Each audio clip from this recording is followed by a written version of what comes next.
Pode começar. Merda!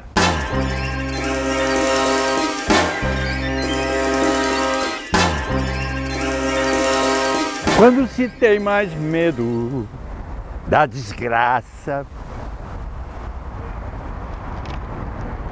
do que da mudança, o que ocorre? Cria-se um bode expiatório, muitos bodes expiatórios. Eu sou um bode de teatro, mas eu não sou expiatório, porque eu sou um bode que canta. Tragédia, em grego, quer dizer o bode que canta, é o oposto de Jesus. Ele não se deixa crucificar, ele canta, ele abre. Eu digo essa frase porque é o seguinte: fizemos uma peça depois do golpe de 64 chamada Andorra. E na peça exatamente a história da criação, como é que se cria um bode expiatório. Quando uma sociedade está à beira de mudanças, está precisando de mudanças assim, fundamentais, de um novo pacto, de uma coisa totalmente que acabe com a Casa Grande Senzala e entre uma outra história. Enfim, um país mais livre, nem digo mais justo, um país que tenha justiça e adoração. Quando acontece isso, numa crise como essa, ela foi, inclusive, criada também por um bode. Porque é o seguinte, porque o bode, todo o fascismo recorre a isso. Os nazistas eram judeus, a Alemanha estava numa crise, então de que era a culpa? Dos judeus. O Brasil estava vindo maravilhoso, tinha um processo de reforma de base, reforma agrária, reforma urbana, tudo que o Brasil não fez até agora via vida, não tinha nada a ver com o comunismo, era uma coisa inspirada diretamente de um processo assim que no Brasil começou a ficar muito rico culturalmente, que tinha gente como Darcy Ribeiro, Celso Furtado, Brizola, Jean Goulart, Lina Bardi. Eu estava garoto ainda, mas então veio uma coisa de mudança, um pavor aí que aconteceu. Civis e militares se juntaram e fizeram um golpe de Estado, interromperam a democracia. O golpe, se o Getúlio não tivesse se suicidado para deter o golpe lá de 54, não existiria Teatro Oficina, não existiria Bossa Nova, não existiria Cinema Novo. O suicídio deu 10 anos de liberdade. Então aquele movimento, mas totalmente inteligente, totalmente inspirado na cultura mais popular, mais democrática brasileira, que é a antropofagia mesmo, tudo aquilo foi receber um golpe de Estado violento, enviaram os militares e os civis contribuíram demais e a mídia também contribuiu demais. E agora, nessa crise, logo depois que houve a vitória da Dilma, surgiu uma onda de ódio que ela ficou morrendo de medo e chamou o Levi, não é? Então, mas aí o que aconteceu? Começaram a criar um bode enorme em torno disso. E a mídia junto, a Midiona, o jornalão, as coisas, começaram a criar uma onda, cara, uma onda assim, de esculpir os bodes. Tanto que nesse momento, imagina o que aconteceu. Olha, eu vou tentar me desconstruir mais, eu estou muito construído ainda. Ó, é o seguinte, no dia que teve aquele comício, que teve bate-panela, eu pensei que fosse pro Cunha. Aí eu comecei a bater também. Aí de repente, não, é pro PT, é pro Lula. Aí eu fui ver o Lula, só vi o Lula e vi um pedaço do programa. Meu Deus, não dá mais para ser assim. O Lula tem que falar nesse momento como estadista, um homem que fala a língua de gente. Ele sabe falar a língua de gente, ele tem todo um passado, ele tem uma vida, inclusive antes dele ser presidente, porque para ele ser presidente ele teve que fazer como o Sarney, ele tem que fazer uma composição para terminar a ditadura. E viria o Tancredo, que era um homem ótimo, um homem ligado aos maiores ideais de 64, o avô do Aécio. Mas como na peça Penteu, do Bacante, tem um avô e tem um neto. O neto entrou nessa de ódio. Não pode, isso ele está traindo o avô dele, porque o avô dele era um homem, um negociador excepcional. Era um homem brilhante, um homem ligado também a toda a tradição dessa época anterior ao golpe, entendeu? Mas aí, não sei se mataram ele ou se ele morreu, mas enfim, aí veio Sarney. E aí começou aquela composição, não? O PSDB se juntou depois com o da Bahia, lá para Antônio Carlos Magalhães, PFL, aquelas coisas todas, né? E tem essa coisa da governabilidade, então. Aí passou a ser um mercado, né? Passou a ser uma zona. Porque, por exemplo, houve mensalão.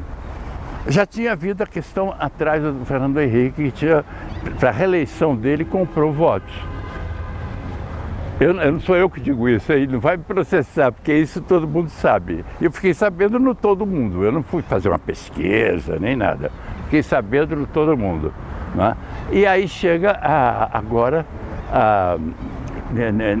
nessa crise, essa onda de modificação desperta o ódio e desperta, por exemplo, pessoas chamando de volta a ditadura militar, quer dizer...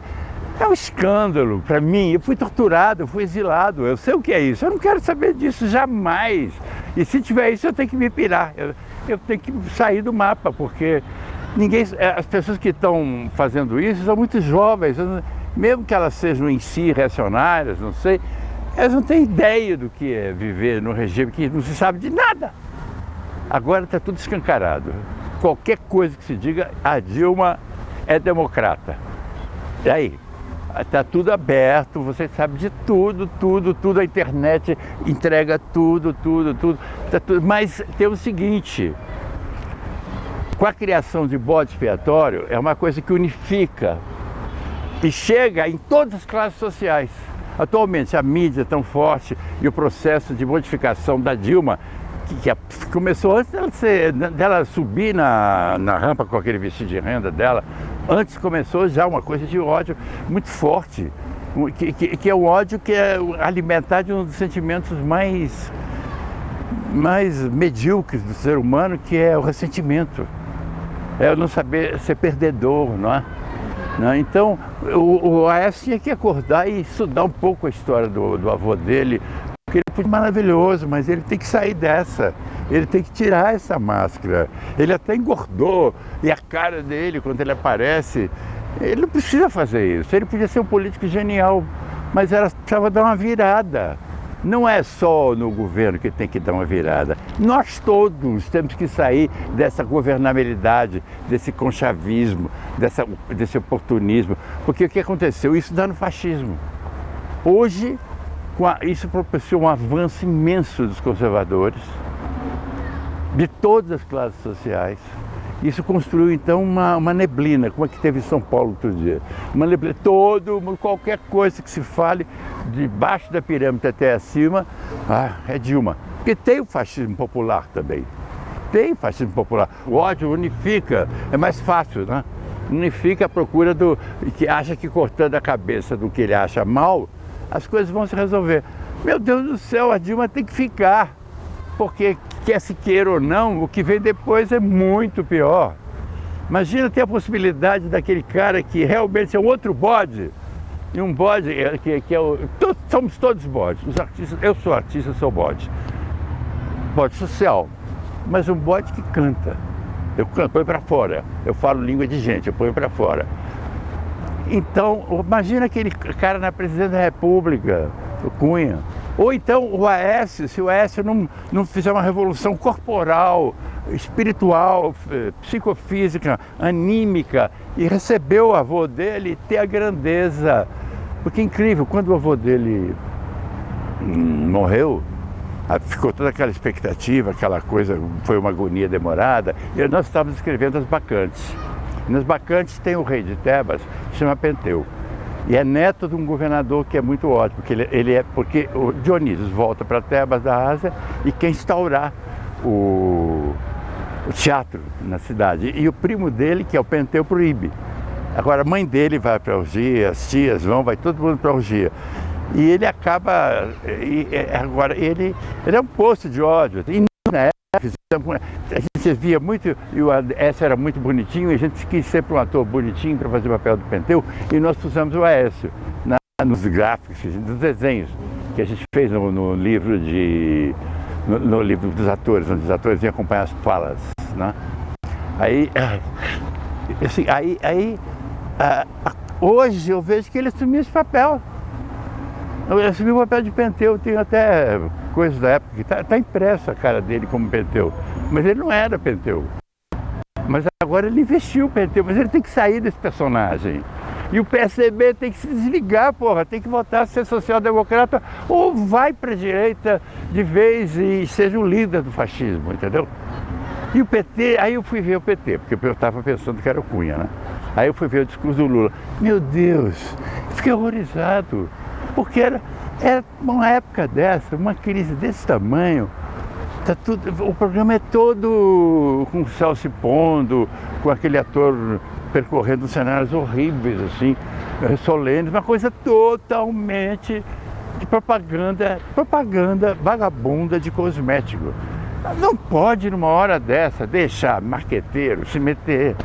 É a hora que é necessário descer do salto, falar a língua de gente e falar diretamente com as pessoas. Uma coisa que todas as pessoas... Senão, porque as pessoas já estão embasbacadas com toda essa... Já tem uma peste no ar. Essa peste, esse ódio está espalhando fascismo. Qualquer coisa tem um culpado. Sentimento de culpa, claro. Cristão, judeu, maometano, todos os monoteístas têm a coisa da culpa. E porque eles são donos da verdade. De repente, você é culpada, apontar o dedo. Você é culpada, você é culpada. E você, é pior ainda, e você tem que... Eles estão pedindo para a Dilma que ela se ajoelhe em praça pública e peça perdão. Ou então faça uma autocrítica, como era no tempo do stalinismo. Aí vai fuzilado, né? Eu acho ela, eu acho que ela, eu tive com ela no Tuca, no comício dela. O PT nunca me chamou, seu avô não me dá voz, nunca me dá voz, eu estava na mesa, podia ficar na mesa, mas eu não podia abrir a boca, eu não fui chamado, foi o povo que me chamou, Zé Celso, mas eu não falei nada também. Aí a hora que ela entrou uma música e ela estava linda, porque acho que de uma coisa, ela é uma mulher bonita. Ela veio cumprimentando todo mundo, aí eu peguei ela, nós dançamos abraçados, eu cheirei, ela disse, eu adoro você, você é linda, né? Aí ela foi para a tribuna, né? E foi dançar com as pessoas lá. Ela tem um lado legal, mas esse lado legal, ela tinha que ser menos positivista. E ela joga o jogo, claro, mas não pode jogar o jogo do tipo positivismo, de ai não, tá apertando para cá, então pula para lá, chama um cara que não tem a ver com ela, aí dá uma bagunça, claro que e agora ela precisava, sabe o quê? Ir num terreiro de macumba,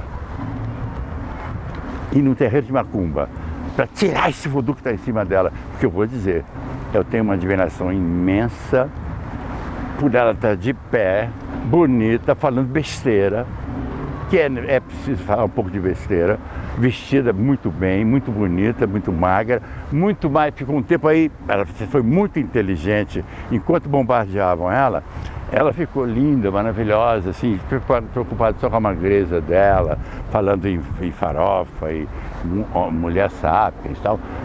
Ótimo! Isso é uma coisa de estadista, no momento do aperto, assim, entendeu? É uma coisa que, inclusive, que o grande... Porque eu não tenho partido. Meu negócio é o teatro. E eu vejo as coisas do ponto de vista do teatro. Quer dizer, do teatro que tem os pés no chão, que está aberto para a cidade, está aberto para o mundo. Esse teatro, a arquitetura dele é isso. Você ouve o barulho dos carros, você olha para o céu, se tem lua, hoje pode ficar aberto, só não pode porque o vizinho às vezes joga coisas. Mas tem essa janela que você ouve a cidade, vê a cidade. Então é o seguinte, precisa desse recuo da Dilma. A Dilma tem que sacudir um pouco a poeira não é ela se transformar numa mulher leve, que usa rendas e que fala, está feliz com sua magreza. É mais que isso. É alguma coisa, uma revolução corporal, psicofísica, anímica. No sentido dela ver, que político nenhum está vendo isso, vê com os olhos livres o que está acontecendo e, além disso, saber que tem uma coisa misteriosa que ninguém dizenda. Quer dizer, por exemplo, eu tenho uma formação racionalista muito grande, positiva, mas eu tenho um lado meu que liga as minhas antenas com o universo, com os astros, com a Terra, com a Lua, com a cidade, tem uma antenado, né? O corpo antenado, né? Porque se ficar só na economia, se ficar só nessas ciências, não adianta. Outro dia o meu treinador pessoal falou uma coisa maravilhosa, que no Brasil devia ter uma universidade de política, a formação de políticos, porque inclusive que estudasse as melhores tradições políticas brasileiras e as piores também, que é preciso estudar tudo, não? Porque a gente tem que ver tudo, não é? E que pudesse, porque tudo hoje em dia, eu não me formei em teatro, eu sou autodidata, não, nem didata, eu me penetrei dessa coisa, escrevi uma peça e entrei nessa, e nunca mais saí. Você tem que saber onde você está, onde você está pisando. É uma coisa que hoje teve um artigo muito bom do Vladimir Safra na Folha, muito bom. Ele fala uma coisa que é impossível talvez no nível social, mas deve tentar fazer. Mas no nível pessoal é possível, baixar a bola. Você vai para o degrau zero, esquece PT, esquece tudo e pensa na realidade que está aí. O que acontece então? Se você é vermelha, eu sou vermelho, eu sou de Áries. E além de ser de Áries, eu adoraria que tivesse uma revirada no Brasil, que acabasse de vez com a casa grande, dominando tudo, e a senzala fodida. Eu estou na senzala, porque eu não estou no mainstream, eu estou na senzala.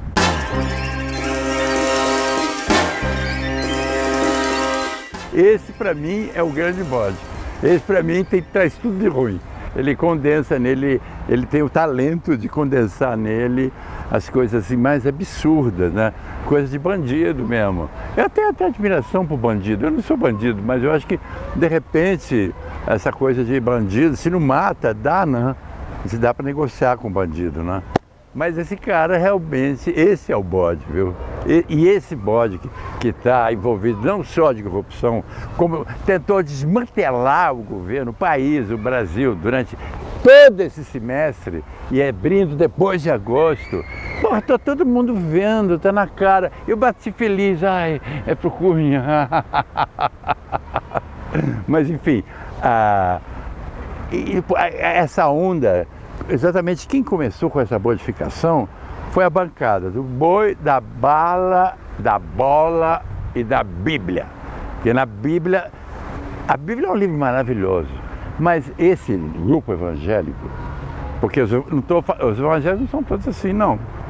Tem evangélicos que não é assim, não. Inclusive os evangélicos originais do tempo, por exemplo, dos protestantes, dos negros protestantes de New Orleans, que incorporavam Deus quando cantavam "Oh God!", né? Esses que hoje inclusive tem pastores nos Estados Unidos negros maravilhosos, uma visão totalmente social do universo, do mundo, de tudo, né? Não é questão disso, mas aqui tem uma ala que iniciou com essa coisa de se meter na vida alheia. O que Deus ou ele tem a ver com o fato de você gostar de homem, de mulher, ou de bicho, ou de qualquer coisa? O que tem a ver com isso? Isso é verdade dele, fica para ele, cultiva ele, fecha bem o cu, afoga a vontade de chamar rola e fica tudo bem, fica aí na tua repressão sexual. Mas quem quer ser livre? O amor livre. O amor é livre. O amor é livre, grande demais. O amor é livre, grande, para ser julgado por nós, mortais. O amor é livre, grande demais. Esses caras começaram tocando o amor. Exatamente, porque o amor é oposto ao ódio. Começaram a se meter na vida alheia. Exatamente, porque vi um processo, depois dos anos 60, o mundo sofreu, os anos 60 foi uma explosão. Por isso que durante a ditadura, 67, 68, 67 que foi o ano de uma revolução descolonizadora cultural no Brasil, em 68 teve a passeata dos 100 mil, até que o AI-5 fez assim, ó, pá, cobriu, como estão querendo fazer assim, pá. E é preciso nesse momento, ó, o Brasil está enfeitiçado, porque veja bem, o Niemeyer fez aquela cidade, fez uma côncava e uma convexa. A côncava, ele fez pensando que era exatamente o povo com os pés no chão, mas ligado para o mundo, para o universo, ligado para a vida. E botou aquela fechada assim, como se fosse uma tábua de índios senadores. Fez isso, ó. Foi coberto. É como eu vejo lá, quando eu vejo, parece que está coberto aquilo por uma tampa na cabeça, assim. Uma coisa que tampa a cabeça, um superego, um preconceito, um tabu, um ódio, um medo da liberdade que vinha acontecendo, porque tudo isso aconteceu porque começou a liberar. Os gays se liberaram, o amor ficou livre, as pessoas se trepam muito mais, mesmo depois do AIDS.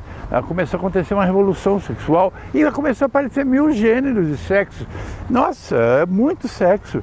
E a pessoa, não, é o homem e a mulher e o filho deles, da porra deles e da xota da mulher. Deus quer assim. Mas que Deus é esse?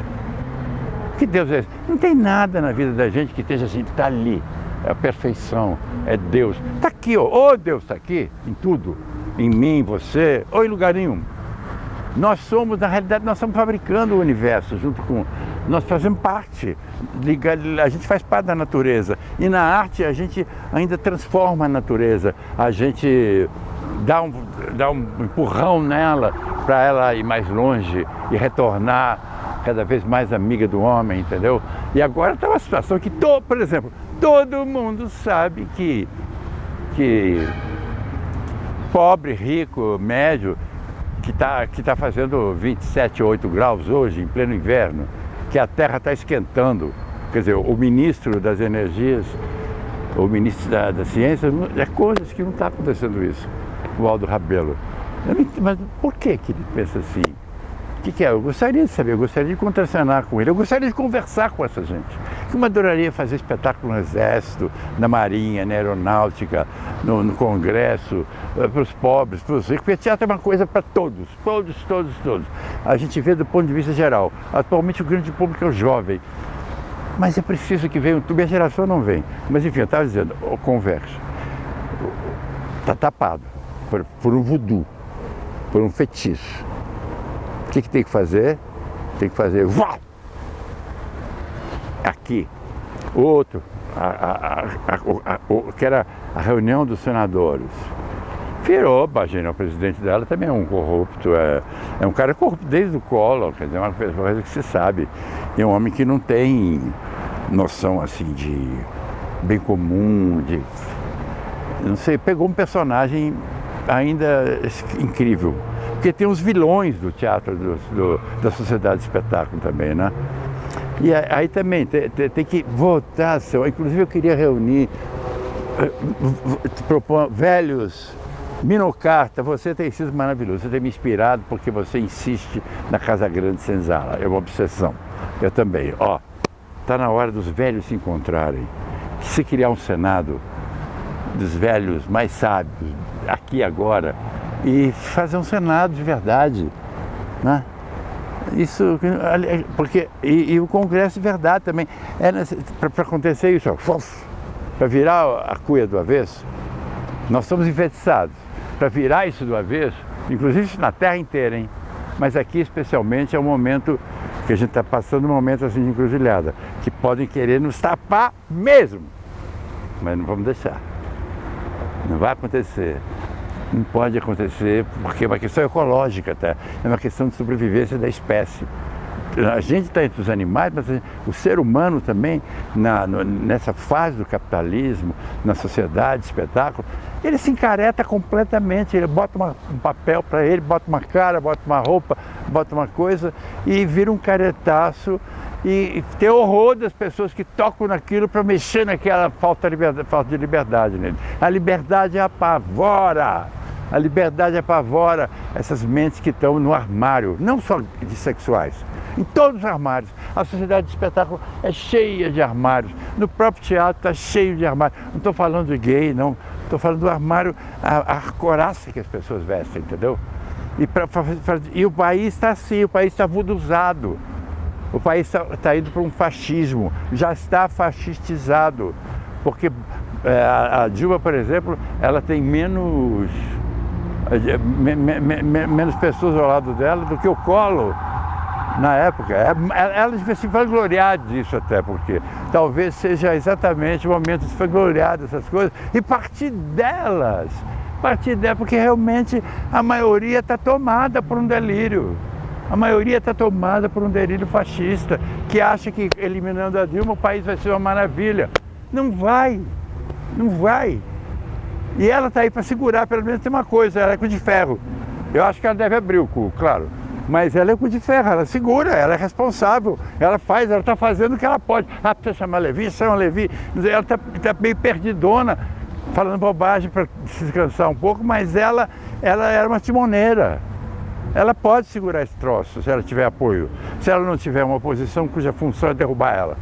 Se ela não tiver uma multidão que vai ser reunida dia 16, dia de Omulu, o santo da doença e do remédio. Durante a tarde desse dia, ou amanhã, sei lá, a cidade vai estar coberta por uma marcha verde e amarela de ódio.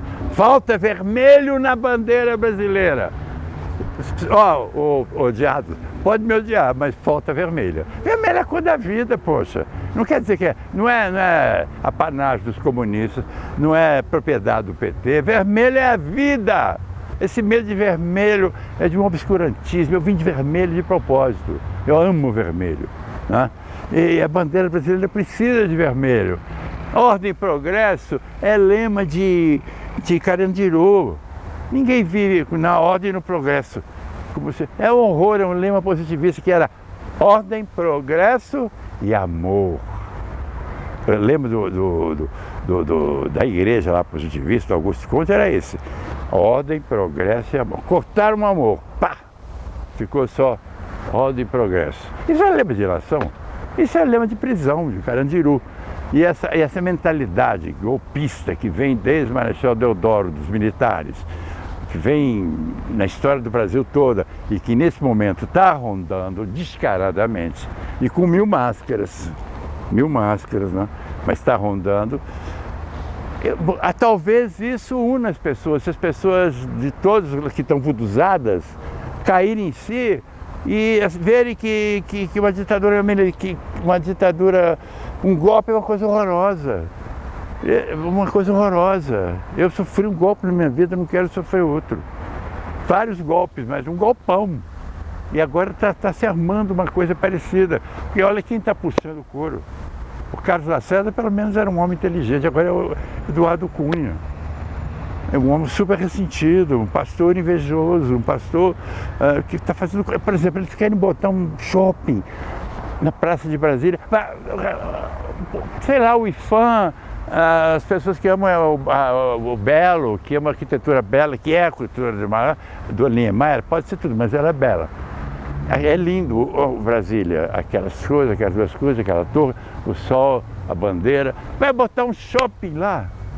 É uma questão ecológica, é uma questão de um mínimo de entendimento da vida. É muito mercadismo, é muita ambição, é muita porcaria. Essa porcaria toda tem que explodir, porra. Mas explode dentro da gente. Eu já estou em outra. Acho que as pessoas aqui do teatro, uma boa parte também está em outra. Os ciclistas estão em outra. Olha, diz que o PT não tem liderança. Saiu uma entrevista em 2 folhas do Haddad, que é maravilhosa. Um homem finíssimo. Queria eu saber falar com ele. Ele diz tudo, mais ou menos o que eu disse, com outras palavras, e com muito mais elegância. Porque ele não atacou ninguém, não falou nada de ninguém. Ele é maravilhoso, essa cidade que tem uma maior parte, um repúdio a ele. Porque o que acontece? A maioria fascista começa a ser incentivada até ódio de tudo que muda. Porque não quer mudar, tem que ser sempre a mesma coisa, não quer mudar, não quer mudar. Então o que ela faz? Inventa um bode expiatório. Aí ela continua naquela coisa, mas ela tem uma crença por ódio que tem um mal em alguma parte. Ela não aprendeu ainda que as coisas são para lá do bem e do mal. Principalmente política, uma coisa para lá do bem e do mal. Não tem moral, como no teatro, não tem moral. É outra coisa muito mais profunda, muito mais visceral. Trata-se do bem das pessoas, da boa vida das pessoas. O bem comum, não de uma pirâmide que leva 1% e que não é pão dura no Brasil, né? Olha, eu amo esse artista, Walter Saro, o irmão dele também. Mas eles deviam ser os primeiros a dar um exemplo, já que o governo não quer, olha aqui para o Brasil. Está faltando querer as pessoas concretas da sociedade, independentemente do Estado. O Estado não é nada diante da sociedade viva, das pessoas vivas. O Estado, inclusive, é uma coisa que no Brasil, nesse momento, ele tem uma função, é uma função da virada. Se tem uma função, a Dilma estaria propensa também, numa segunda coisa, da virada. Mas não deu porque tiravam na hora. Agora tá tudo embaranado. Mas a primeira coisa que tem que se fazer agora é baixar a bola, tentar exatamente reunir, acho que os mais velhos também, como eu gostaria de reunir os mais velhos, intelectuais, cientistas, artistas, jornalistas, e mais novos também, tudo bem, né? Mas eu sinto falta de transar com pessoas que têm uma experiência no corpo, entendeu? Que são senadores. Mas eu sinto bem de transar com jovens que sempre me renovou. Eu estou aqui vivo falando por causa de várias gerações que foram comidas por mim e que eu comi. Fui vampirizado e vampirizei. Trocou o sangue. Aconteceu, eu recebi o tempo no meu corpo, entendeu? E isso é uma coisa extremamente importante, porque essa diferença entre mainstream e o resto tem que acabar, cara. A luta pela igualdade não é igualitarismo. Igualdade é a desproporção absurda que algumas pessoas não têm onde enfiar dinheiro e as outras pessoas não têm um tostão, porque o culto é do dinheiro. Então, é o capitalismo na sua fase mais porca, tipo parecido com o fim do regime soviético, quando teve a perestroika. É preciso ter uma perestroika no capitalismo. E quem tem que fazer somos nós ou ninguém faz. E a perestroika pressupõe exatamente uma desmistificação de tudo. Chega de marqueteiro fazendo programa. Lula, fala o que você pensa da situação dos bancos, da situação das grandes fortunas. E o Brasil tem grandes pensadores. Tem um livro que eu recomendo muito a vocês, Marx Selvagem, de Jean Tibre, que ele conhece profundamente Marx, é um brasileiro. Estuda profundamente Marx, mas ao mesmo tempo ele estuda Marx e o Engels na fase que eles buscavam o comunismo primitivo. E ele vai trazendo, vai vendo a Comuna de Paris, vai passando por vários momentos, onde que houve os índios iroqueses, os comunismos primitivos, o comum primitivo, eu prefiro falar o comum primitivo, não é ismo, o comum primitivo. Estudar várias sociedades assim. E aí ele chega, quase no final do livro, ele traz os Yanomamis, e traz o Davi Kopenawa, que tem um pensamento maravilhoso, o pensamento da floresta. Minha avó é índia, tem DNA, todos temos o DNA, todos somos índios. Todos temos um corpo que foi colonizado, mas que não é em si colonizado. Cada vez que nasce uma pessoa nova, cada primavera, pode brotar tudo de novo, a cada instante, entendeu? Pode brotar o corpo desvuduzado, descolonizado. E por isso que o teatro é uma coisa muito importante. O teatro teatro, representação ligado ao teatro, que é ação concreta, e o teatro de entidades. Esse teatro que nós fazemos aqui é o teatro que tem 57 anos. No dia dos 54 anos, que vai ter uma festa aqui, eu vou fazer um show. Eu estou totalmente ligado no que vai acontecer na rua também, dia 16. Entendeu? Então eu estou transando muito com isso, eu estou muito atento a essa modificação, esse caminho do fascismo no Brasil. Eu vou tentar criar uma coisa. Minha irmã falou, mas não vai com ódio, hein? Claro, não vai ter ódio, pelo contrário, é libido, é atração, é vindo da terra, ó, os pés no chão, do teatro do corpo, de um corpo experimentado, tentando experimentar todos os corpos. Porque hoje, por exemplo, diferentemente de 68, onde surgiu um coro maravilhoso, em que cada pessoa que entrava naquele coro era para fazer um teste com 4 na peça Roda Viva. Eu fiquei com todos, porque eles traziam uma revolução no corpo dele, todas. Eles traziam revolução econômica, sexual, alimentação, todas, roupas, de tudo, todas as revoluções. E era fácil, você fazia assim, o público vinha. O público tinha esse sentimento do teatro como uma coisa que retoma o carnaval. O carnaval é a inversão dos valores. Não, mas o carnaval o ano inteiro que se faz. Isso é a cultura do teatro brasileiro, da oficina que a oficina pratica. Não é? E hoje o público é muito mais tímido. Eu atravessei várias gerações e hoje, não sei se é também pela internet, o público é muito mais, adere muito menos ao corpo a corpo, à atuação. Mas está aderindo, está vindo.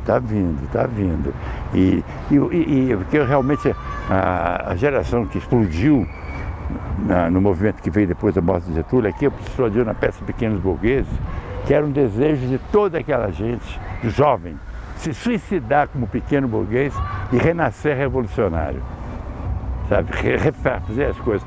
Isso acontece agora, cara. É um momento, ao mesmo tempo que é um momento conservador, fascista, exatamente esse momento é um momento que precisa se abastecer das forças do universo, das forças do corpo, das pessoas, de todos os setores, de todos os lugares, artistas, não artistas, todos, porque é um momento de uma revolução social mesmo. Mas se não tiver uma revolução no corpo, não tem revolução social. Se o corpo fica preso ali, capturado nos gestos, nas não mudanças da sociedade do espetáculo, não muda porra nenhuma. Vai precisar sempre fazer o que fez. Golpe, fascismo, aí fica cheio do golpe, cai o golpe, vem outro golpe. Fiz uma peça do Sartre, a engrenagem, que era assim, sobe um revolucionário para o governo, aí chega um representante de uma grande multinacional, faz uma proposta para ele, ele começa a ceder, aí ele é deposto por um outro, e o fim da peça termina chegando um outro cara de uma outra multinacional. Quer dizer, a história se repete demais, é piada já, é ridículo, não precisa repetir tanto. Eu já conheço esse jogo, os da minha idade conhecem esse jogo. Sabe qual é? Fui torturado, eu sei o que é uma ditadura. No corpo. E meu corpo quer saber só de amor agora. Não quer saber de bater nem nada, quer saber de atuar, de libidinar, só isso, mais nada. Mas eu confio que haja uma virada. Eu estou torcendo, eu gostaria de estar mais claro, mais eloquente, para conseguir transmitir o que meu corpo está sentindo. Mas acho que vai acontecer dia 16 de agosto, aqui mesmo, às 21 horas, que há 54 anos atrás, estreava o Teatro Oficina, o primeiro Teatro Oficina, que é esse que fez Pequenos Burgueses, que foi incendiado por paramilitares, os mesmos que depois atacaram Roda Viva. Então,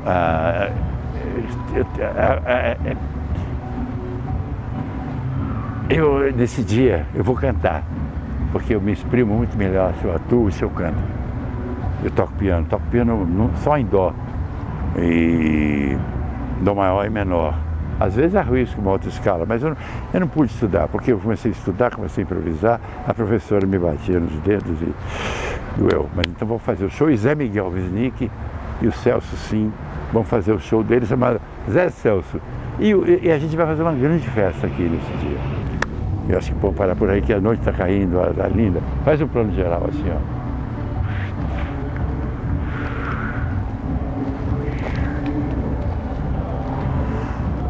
Tá vendo?